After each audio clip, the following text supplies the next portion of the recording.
তোমরা সবাই জানো সিজন 1 এ আকাজা র্যাঙ্গুকে মেরে দেয়, যার জন্য আমরা সবাই আকাজাকে হেট করি। বাট যত বড় বড় ইউটিউবার আছে বা যারা মাঙ্গা পড়ে রেখেছে যেমন হিসাম ভাই, ডেডভিউ, এরা সবাই আকাজাকে লাইক করে। কিন্তু কেন সেটা জানার জন্য আমাদের আকাজার ব্যাক স্টোরি জানতে হবে।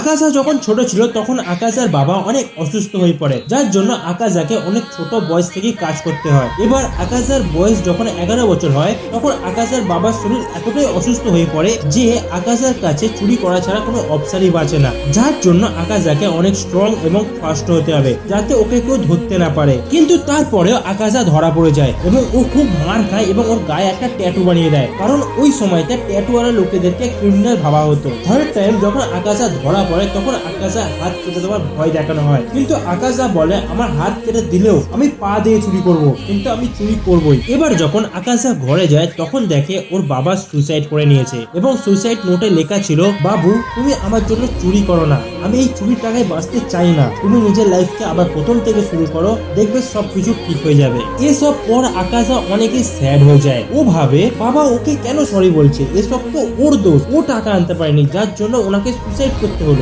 এরপর আকাজা বেকাবু হয়ে যায়, ও সবাইকে মারতে শুরু করে, ইভেন 7 জনকে ও হাফ মার্ডার করে দেয়। তখন ওখানে একজন লোক আসে যার নাম ছিল কেজো। কেজো আকাজাকে জিজ্ঞাসা করে, তুমি কি এদের সবাইকে মেরেছো? তোমার গায়ে ট্যাটু দেখে মনে হচ্ছে তুমি একজন ক্রিমিনাল। এসব শুনে আকাজা বলে, তুমি আমার মাঝখানে আসো না, নাহলে আমি তোমাকেও মেরে দেবো। যখন আকাজা কেজোকে মারতে যায় তখন কেজো একটা পাঞ্চ করে যাতে আকাজা ওখানেই পড়ে যায়। এরপর কেজো আকাজাকে ঘরে নিয়ে যায় এবং বলে, তোমার জন্য একটা কাজ আছে আমার কাছে, তোমাকে আমার মেয়ের দেখাশোনা করতে হবে, কারণ ও অনেকে অসুস্থ। এবার আমি যদি দেখাশোনা করি তো ওর মেডিসিনের টাকা কোথায় জোগাড় করব, যার জন্য তোমাকে আমার মেয়ের দেখাশোনা করতে হবে। এতে আকাজা বলে, তুমি নিজের মেয়েকে একটা ক্রিমিনালের হাতে কিভাবে ছেড়ে দাও? কেজো এতে বলে, তোমাকে এইসব নিয়ে টেনশন নিতে হবে না, কিছুক্ষণ আগেই আমি তোমার থোবড়া ফাটিয়ে দিয়েছিলাম। এরপর কেজো নিজের মেয়ে গিউকির সাথে দেখা করায়, যার শরীর এতটাই খারাপ ছিল যে সে নিজে থেকে কিছু করতেই পারত না। এরপর থেকে আকাজা সারাদিন গিউকির সাথে থাকে, ওর দেখভাল করে, সারাদিন ওর পাশেই বসে থাকে যাতে গিউকির কোনো প্রবলেম না হয়। কিন্তু গিউকির এতে অনেক খারাপ লাগে, কারণ আকাজা সারাদিন ওর সাথেই থাকে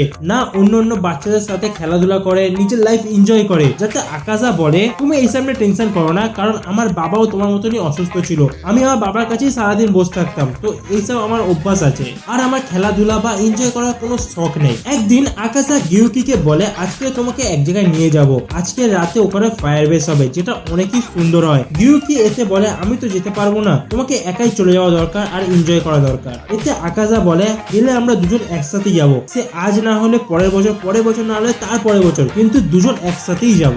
এরপর আমাদের দেখানো হয় কেজো একটা জায়গা পায় যেখানে ও জুডো শিখতেও পারবে, শেখাতেও পারবে। এই জায়গাটা ও কি করে পায় সেটা ও আকাজাকে বলে। কেজোর যে মাস্টার ছিল সে একজনকে হেল্প করে, সে খুশি হয়ে ওর মাস্টারকে এই জায়গাটা গিফট করেছিল, কিন্তু মাস্টারে আর কেউ ছিল না, যার কারণে মাস্টার এই জায়গাটা ওকে গিফট করে দেয়। কেজোর একটা স্পেশাল টেকনিক ছিল যেটা ও আকাজাকে সবসময় শেখাতো, কিন্তু এই জায়গাটির বিষয়ে অনেকেই খুশি ছিল না, কারণ ওরা সবাই এই জায়গাটা নিতে চেয়েছিল। কিছু টাইম পর কেজো আকাজাকে বলে, তোমার তো 18 বছর হতে যায় আর গিউকিরও 16 বছর হতে যায়, তো তোমরা দুজন বিয়ে করে নাও, আর আমার জুডো আর আমার টেকনিকও তোমার। আকাজা ভাবে, আমি ক্রিমিনাল জানা সত্ত্বেও এরা সবাই আমার সাথে কত ভালো ব্যবহার করে, ইভেন কেজো স্যার নিজের মেয়ের হাতও আমাকে দিয়ে দিচ্ছে। এতে আকাজা খুবই লজ্জা পেয়ে যায় এবং আকাজা খুব খুশিও হয়ে যায়। তারপর আকাজা তার বাবার কথা মনে পড়ে, কারণ তার বাবা বলেছিল লাইফ কখনো না কখনো চেঞ্জ হবে, তারপর তুমি খুশি থাকতে পারবে, তো এরকম চুরি করার কোনো দরকার নেই। এরপর ও তার বাবার কবরে যায়, ওখানে গিয়ে ওর লাইফে যা যা হয়েছে সবকিছু বলতে থাকে এবং থ্যাংক ইউ বলে আসে। তারপর যখন আকাজা বাড়ির দিকে আসছিল